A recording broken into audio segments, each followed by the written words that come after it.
If you ask me, where have we failed the most in 60 years of independence? It is that we have not provided the kind of education and training for you. Back in 1962, you could become a developed country with a relatively untrained labor force because the manufacturing process then, we were pursuing a model of development pioneered by the late Sir Arthur Lewis. It was called industrialization by invitation, but it was working. What it sought to do was to utilize the biggest asset that we had. Apart from bauxite and alumina, we didn't have any mineral resources. We don't have oil. Sure, we have our beaches and our sand and so on, which have provided the basis for tourism.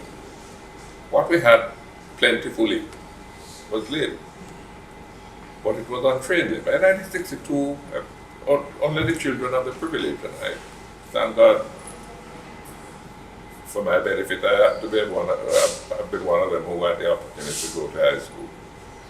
But the majority of students in those days, you left elementary school, that's what we call it then, which was that kind of combination of primary and some secondary subjects. We used to do the first and second and third Jamaica local.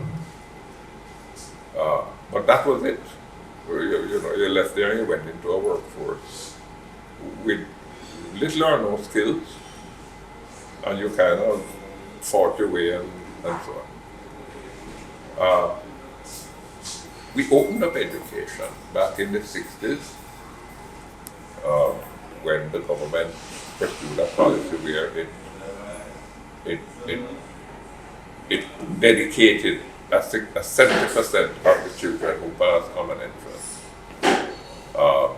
had to come from primary schools, elementary schools, not from the prep schools like the VARs, preps and so on, which was designed to put them in a stream where they could get access to secondary education. And of course, much of that secondary education was free, was paid for by the government. But while we opened up access, and then of course, in the 1960s, we built 50 what they call junior secondary schools, which was a kind of midway between primary and secondary. While we opened up access, we didn't pay attention to the quality. So what we were trying to do was to give the children of the poor the same opportunities for education that the kids who went to Monroe and JC and Calabar and so on had. But we didn't pay enough attention to the quality. So, to put it bluntly, we built 50 secondary schools, but we didn't train the teachers at the same time that we're going to staff those secondary schools. So what did we do? We ended up pulling the teachers from the primary school to put them in a new secondary school, which left the primary school basically without the cadre of good teachers that we had. So we ended up with a situation where we were running the kids through secondary school, but they were coming out not much more capable than they were when they entered. I don't know if you have had a chance to look at the report of the Patterson Hall and the Patterson Commission. It should not have frightened me because those figures have been around for a long time. The Ray Davis report of 2004 had pointed to much the same problem, but I really was shocked when they pointed out, for example, that 53% of the kids, and this is the pen exam, 53% of the kids cannot read. 56% can't write. 57% cannot identify information in a simple sentence. But we transition them, we move them from primary because they've reached age. Don't worry about whether or not they have reached the mental acuity. They have reached age, so we put them into the primary school. and put them into the secondary school. Then when you get to the secondary school, now the results are equally alarming. Each year we graduate from our secondary school 41,000 kids. Only a little more than half of them, I think 20 or 23,000, have done well enough to sit the CSE, what they used to call the CSEC exam. A little more than half of them have reached the stage where it makes sense for them to enter the exam room. And of that number, 28% of them get 5 subjects with math and English. Now, 5 subjects with math and English is basically the minimum requirement if you are to pursue a life, a skills equipped life. Now, if 28% of just a little over half, it works out that way 16% of the total cohort. So of the 41,000 kids that are leaving high school every year, 16% of them have got the 5 subjects, including math and English. At the time of independence, if you had what was then senior Cambridge, the equivalent of GCE, you could get a job as a teller in a bank. Today, they're not employing now that many tellers anymore, but if you are to work as a teller in a bank, you have to have a university degree. So at a time when the qualifications for productive, rewarding employment is going up, we are producing 16% of the kids out of high school that have that qualification. So it's only that 16% that can go on to university. It's only that 16% that can turn up at an interview somewhere to apply for a job. Our education system has become a factory. When I was at school, if you didn't do well in a particular grade, next year you're in the same grade. You have to repeat because you haven't measured up. We run a conveyor belt now where we just move them from one grade to the next. Whether they have done well or not, no, we're moving them just the same. Now, in a factory, you have a quality controller who picks out the rejects and separates that from the good product. In the case of our children, it is their potential employer who does that. When you turn up and you don't have the qualifications, they say, sorry, I can't help you. Now, our future lies not in manufacturing. We cannot compete with China. Our future lies not in oil and gas, because we don't have that. We'd love to be able to find it. Our future lies in services. If you look at what tourism has meant to us, tourism is services. You're giving the guests a good time. You're taking them on tours and you're serving them in the hotels and so on. Those are services. Our future lies in services now. I'm saying that many people have said it before. People said it 40 years ago, 50 years ago. But if we are to do well in services, we need trained people.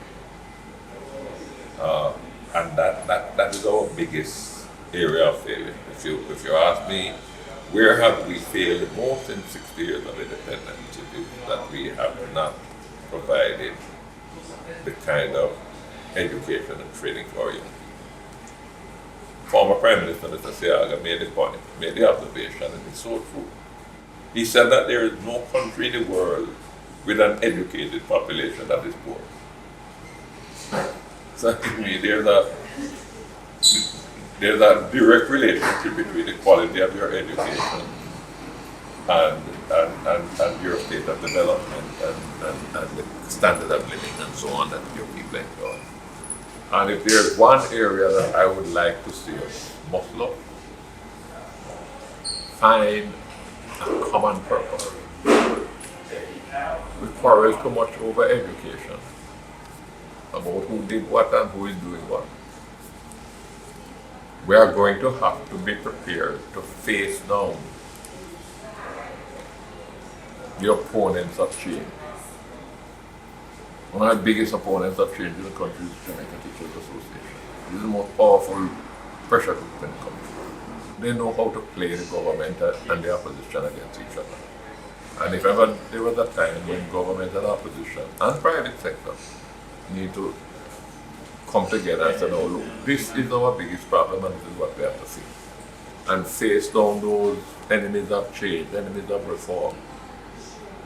I saw I think it was the Gleaner. I saw 2 weeks ago, or a week ago, where the JTA was complaining about their teachers not getting their leave paid because after 5 years of service, they're entitled to 4 months of vacation leave. 4 months of vacation leave is 17 weeks. Now here, I don't know if it has changed. I don't think so. Schools are closed for 13 weeks out of the year.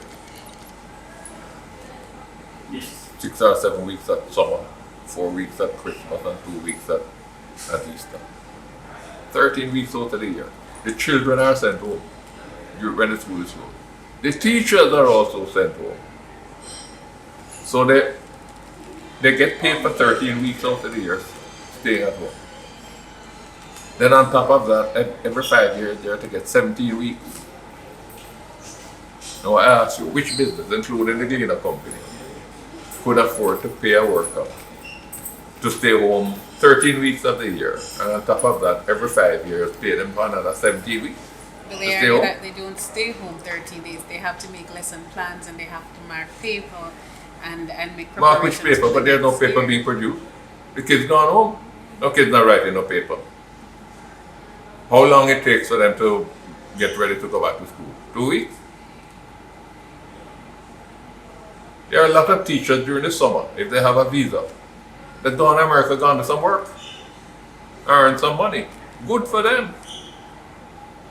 But they earn the money up there, they get paid here, and then after 5 years, they must get 17 weeks. I mean, you tell me which other country in the world, ask the people in Singapore, that's what they do. They don't. Their schools are not closed for 13 weeks a year.